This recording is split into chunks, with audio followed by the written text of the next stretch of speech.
повече. Днес ще се запознаем с атака на пункта F7 в открити позиции.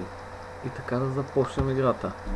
E4, E5, офицер на C4, офицер на C5, дама на H5. Сега създаваме двойна заплаха, но черните игнорират и стават мат. Дама на F7 мат. Това можеше да се избегне с хода дама на E7.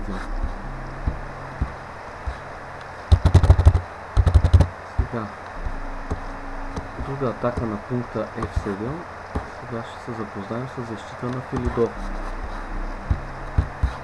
Конь F3, B6, E4, конь B7, офицер C4. Сега е груба грешка кон G на F6 поради хода кон на G5 и отново атакуваме F7. От пешката трябва да се защити само с D5 и тогава остават без пешка. Да върнем малко положението. Вместо кон на F6, ако се изиграе хода офицер E7, тогава ще последва D по E.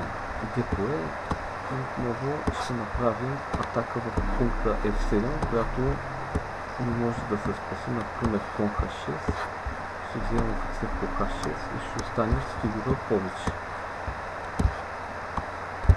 Друг вариант на защита Филидор е да изиграем хода C6. C6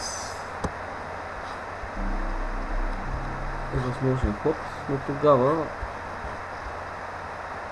може да последва D по E и е лошо кон по E5 поради хода кон по E5, D по E5, дама D8, цар D8, офицер по F7 с пешка в повече.